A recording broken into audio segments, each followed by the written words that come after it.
Good afternoon. Welcome to another A-Push video with Mr. Pate for Barlow High School. Today we're looking at the Cold War under President Eisenhower's administration.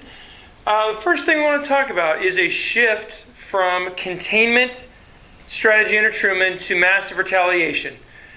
Massive retaliation is a rollback idea. Now we've got kind of the whole world drawn here, but the idea was it was not acceptable for Eastern Europe and parts of Asia to be communist and just leave them there, as well as, of course, the Soviet Union. That was unacceptable. You need to push them back. So the idea of massive retaliation is, well, several things. They would use Radio-Free Europe. They would try and broadcast into Eastern Europe, messages of revolt, will support you, which we'll see some irony there in a minute. And they also wanted to change the look of the military, really build up the nuclear weapons. So that's what massive retaliation is, as a deterrent and an ability to push it back was the thought. Encourage peoples that have been taken over and are being controlled to revolt, build up a nuclear arsenal. NSC 68 had already ramped up the military to being a pretty high level number. So, brinksmanship, this is the idea that you would be pushing things to the very edge, that moving closer and closer to that nuclear showdown. When the Soviets in 1953 developed the hydrogen bomb, now both sides have that. It's so much exponentially more powerful than an atomic bomb. Now you have mutually assured destruction. Essentially, in which they call MAD as an acronym, essentially either side launches, both sides are gone. And this is going to be a pretty effective deterrent. There are only a couple of times, especially the Cuban Missile Crisis, that they get pretty close and scary situation of would the attack actually take place. And NATO versus the Warsaw Pact. So now you had the original founding members of Canada, the United States, and a lot of Western Europe. A few more join in 1953. When West Germany joins, the Soviet Union says this is a major threat. And remember, the Cold War is action and reaction on both sides. Early on, it's a lot of Soviet actions and American reactions. But then you start going back and forth, and each side is irritating and causing reactions on the other side. So this is a case where NATO, which is there, why is NATO there? Because the Soviets have such a massive land force and amount of tanks that the idea was they could just roll into a country, and as you'll see, massive retaliation doesn't really work on a country-by-country basis. So they would be able to just roll into, say, like West Germany and take it over, and once they were there, there'd be nothing you could do about it, because to attack back, they would basically be running the risk that you wouldn't attack back, and essentially that's why NATO was created. An attack against one is an attack against all. Well, the Soviets look at this presence in Western Europe and how they're all allied and see that as a threat to them, and so they start the Warsaw Pact in Eastern Europe and all of their Eastern European satellite countries that they basically tacitly control through kind of puppet governments that will do whatever they ask them to. They form their own group called the Warsaw Pact. Warsaw is a major city in Poland, of course. So, we get some flare-ups that occur in the Eisenhower years. The first one is in Hungary. And this is the irony of the Radio-Free Europe. Hungary, of course, is right in central. You got Switzerland and Austria, and then you've got Hungary moving east. And Hungary, they were encouraged by Radio-Free Europe to revolt. Nikita Khrushchev comes in, and he is going to become the new leader, the premier of the Soviet Union after Stalin's death. He's going to renounce a lot of Stalin's purges and different Stalinist tactics that were done to their own people. And he says, we can peacefully coexist with democracies. Now this tension's dropping as he does this. Everyone's like, thank you, Khrushchev, this is a lot better than the Stalin-era tension.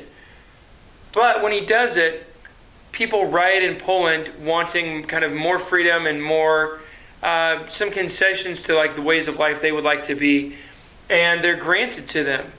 But then Hungary revolts, so you have a combination of Khrushchev's conciliatory address and renouncing of Stalinist policies and Radio-Free Europe. The Hungarians revolt, and they're expecting that once they launch this revolt, what Radio-Free Europe is always telling them is the U.S. will help you out. And Eisenhower sees, if we send in tanks, planes, whatever, troops, we could start World War III. He is unwilling to do it over Hungary. So what is going to follow is a slaughter in Budapest of all the rebels. They're going to be sent off to gulags or executed or just killed in the fighting, and they're mowed down, believing they would get U.S. support. That's a sad tragedy. And I think Eisenhower, of course, makes the right decision because it probably would. There's a good chance it would have triggered a World War III. But it is very unfortunate the United States made a promise it was not able to keep or willing to keep. Sputnik, the first orbiting satellite. Okay, the Soviets, after playing catch-up in everything technologically for over a decade of Cold War, now leap ahead and beat the U.S. into space.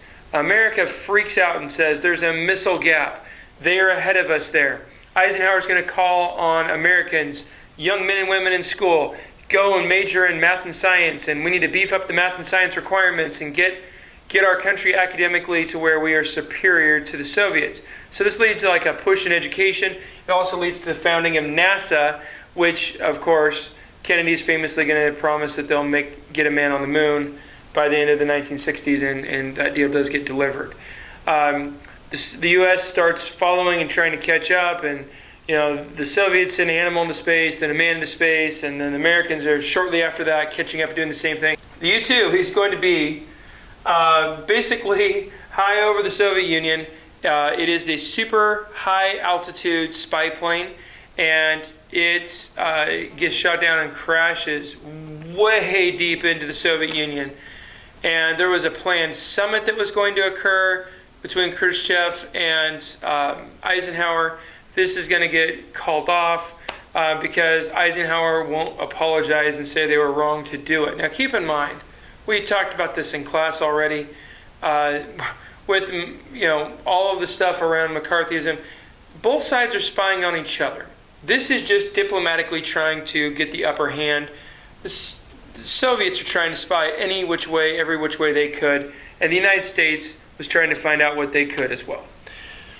But it worsens relations under Eisenhower. Okay, moving on to the Middle East. Not to take too long with these different regions, but in the Middle East, you have a couple of things going on. First, Iran had a nationalist leader come to power. He was not... he wanted to nationalize the oil industry, and that's the main revenue source, of course, for most Middle Eastern countries, including Iran.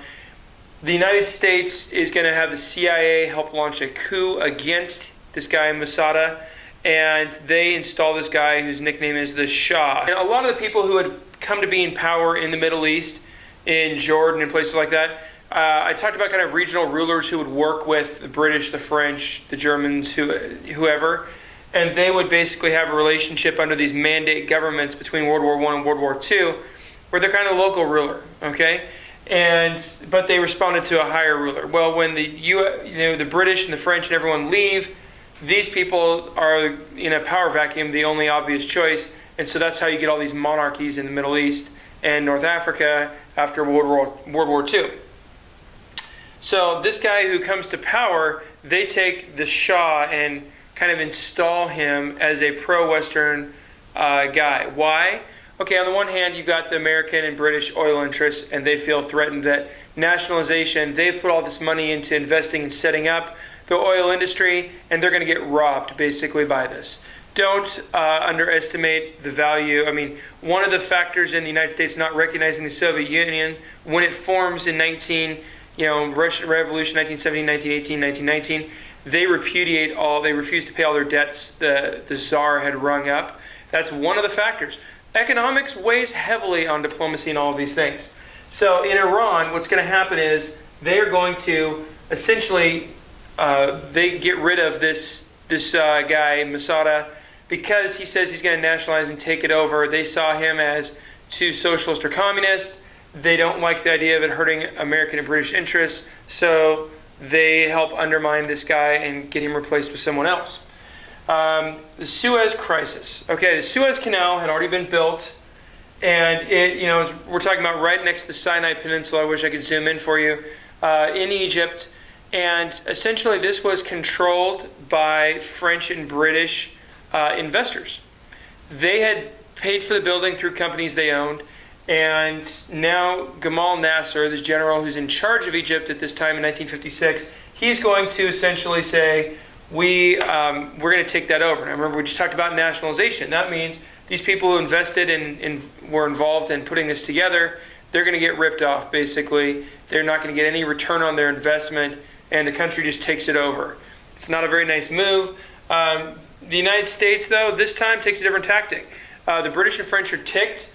They, along with Israel, launched a surprise attack on Egypt, and Egypt is hurting at this point, obviously being attacked by 3 serious military powers.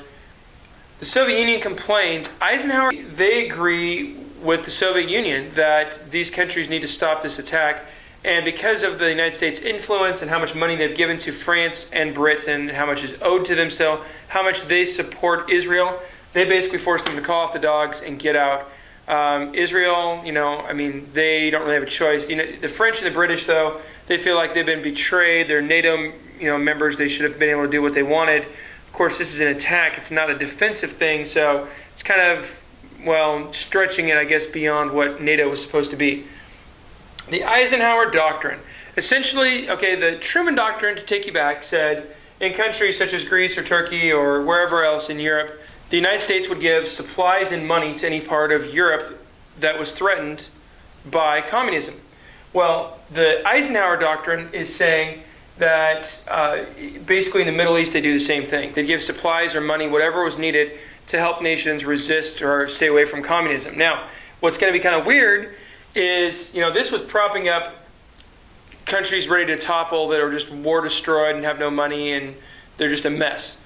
This is going to be more like payoffs to countries in the Middle East. We will give you military supplies. So even though the United States has Israel's back, number one, they're going to start giving military supplies and money and all this stuff to these countries, basically buying their friendship is essentially what's happening.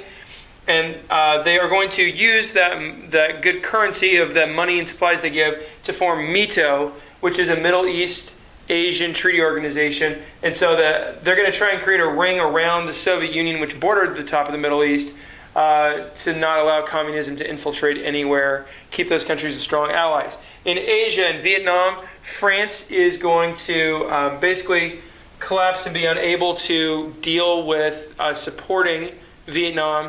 The United States is going to start sending some advisors and kind of agree to take it over. Stay tuned, that's going to get far uglier in the near future.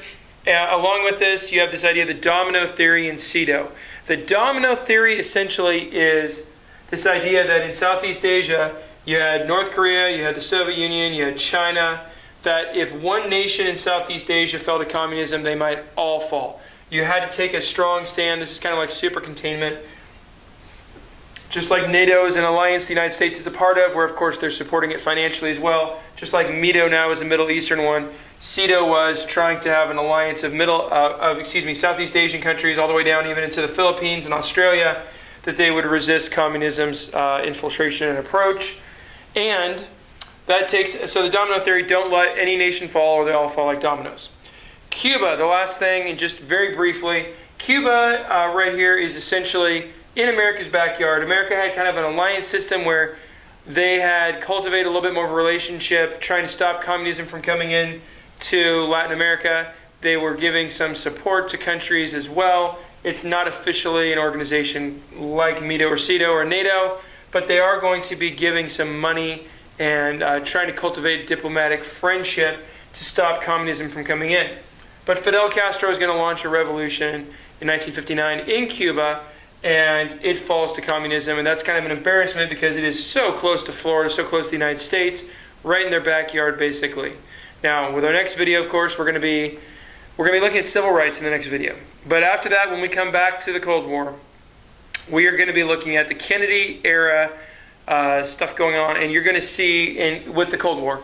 And what you're going to see is Cuba is going to factor prominently in this. Southeast Asia with Vietnam is going to factor prominently in this. And, there's just these headaches of the Cold War that just won't go away. But that's all the time we have for today. Stay classy, Sam Barlow.